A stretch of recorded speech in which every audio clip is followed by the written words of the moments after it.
ఈరోజు మనందరం కూడా ఒక మంచి కార్యక్రమానికి శ్రీకారం చుడుతున్నాం. మన సమావేశమే ఒక మంచి కార్యక్రమం కోసం. గట్టిగా చెప్పాలి. నేను డ్రగ్స్ అంటే ఏం చెప్తారు? గంజాయి అంటే డ్రగ్స్, డ్రగ్స్, డ్రగ్స్, గంజాయి, గంజాయి. యువత గొంతేమైంది? శబాష్.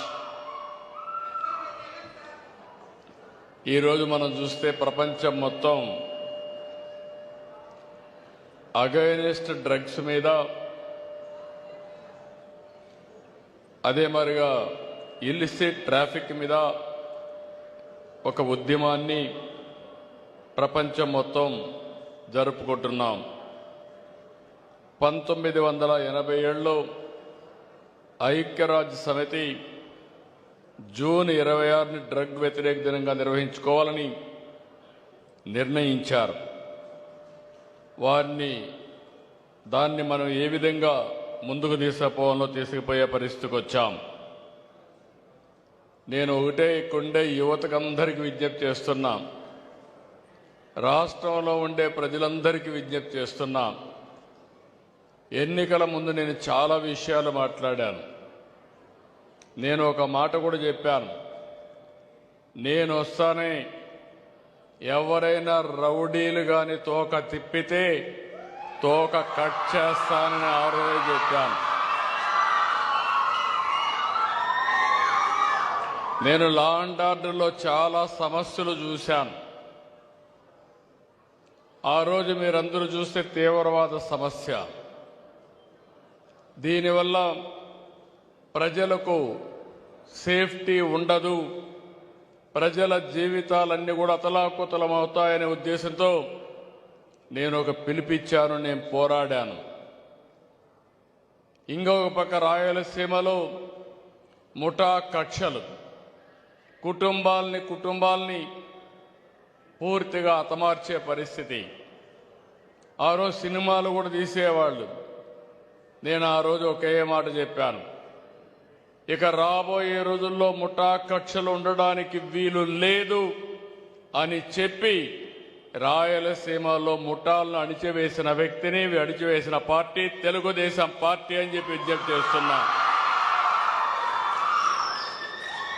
ఇంకొక పక్కన మత విద్వేషాలు రెచ్చగొట్టి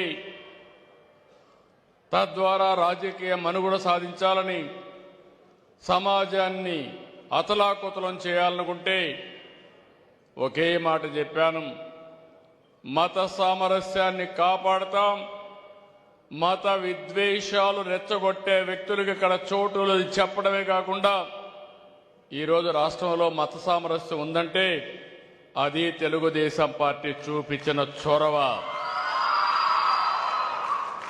ఒకప్పుడు రౌడీలు ఉండేవాళ్ళు, గల్లీకి ఒక రౌడీ ఉండేవాడు, వీధికి ఒక రౌడీ ఉండేవాడు. నేను ఒకే మాట చెప్పా, రౌడీ అనేవాడు ఈ రాష్ట్రంలో ఉండడానికి వీలు లేదు.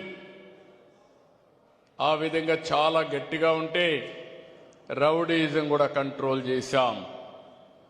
ఈరోజు మీరు చూస్తే అతి పెద్ద సమస్య, ఎన్నికల్లో కూడా నేను చెప్పాను, కడవన్నీ సమస్యలు నేను పరిష్కారం చేస్తాను, కానీ గంజాయికి బానిసైపోయి డ్రగ్కు బానిసైపోతే చాలా ప్రమాదం వస్తుంది.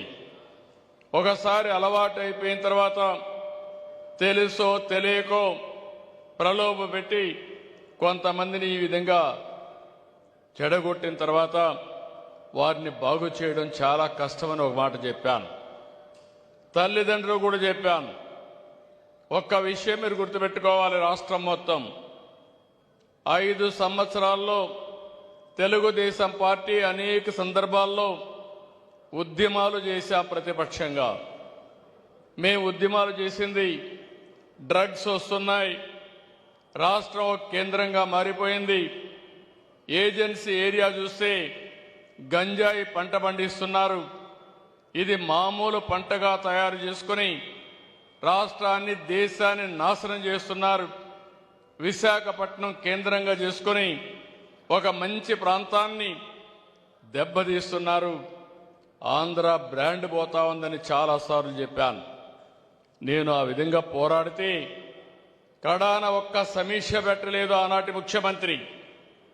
కనీసం ఒక్కసారి ఖండించలేదు. 5 ఏళ్లయింది. యాంటీ డ్రగ్ మూమెంటం మీరందరూ చూస్తే ఇంటర్నేషనల్ డే ఇదే మరికి జరిపేవారు. ఒక్క రోజైనా కార్యక్రమం చేపట్టాడని నేను అడుగుతున్నా. మేము పోరాడితే మా ఆఫీసు మీదకి దాడి పంపించాడు. దాడి చేశారు. తిరిగి కేసులు పెట్టి తెలుగుదేశం పార్టీ కార్యకర్తల్ని జైల్లో పెట్టాలని ప్రయత్నం చేశారు. నేను ఒకటే మీ అందరికీ విజ్ఞప్తి చేస్తున్నాం. ఇది ఒక సమస్య వారసత్వంగా వచ్చింది నాకు.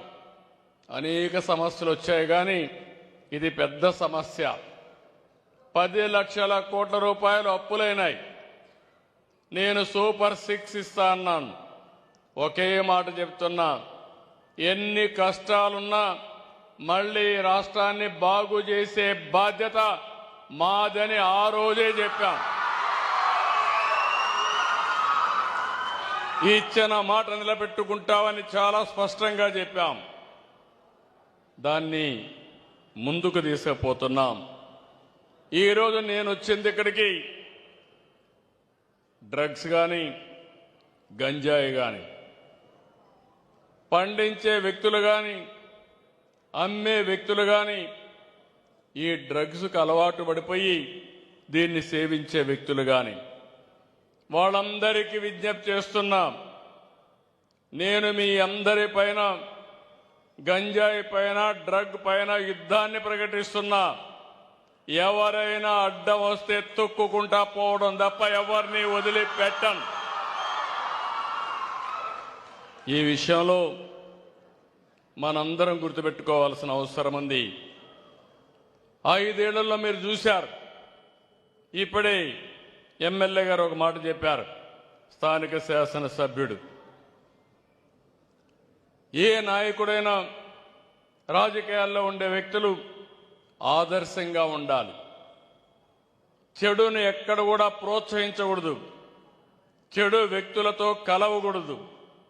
అలాంటిది ఒక గంజాయి బ్యాచ్, రౌడీ షీటర్ పోలీసుల మీద దాడి చేస్తే పోలీసులు అతన్ని ఎక్కడికక్కడ పోలీసుల డ్యూటీ కంట్రోల్ చేయాలి.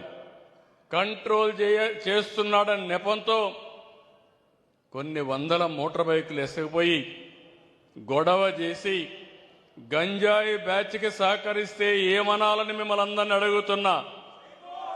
వదిలిపెట్టమంటారా అని అడుగుతున్నా. ఏంటి పిల్లలు వదిలిపెట్టమంటారని అడుగుతున్నా.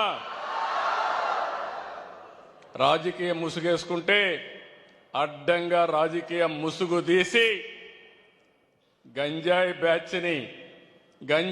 బ్యాచ్కి సహకరించిన వాళ్ళని ఎట్లా ట్రీట్ చేయాలనో ట్రీట్ చేసి ప్రజలకు సేఫ్టీ ఇచ్చే బాధ్యత నాదని మరొకసారి మీ అందరికీ హామీ ఇస్తున్నా.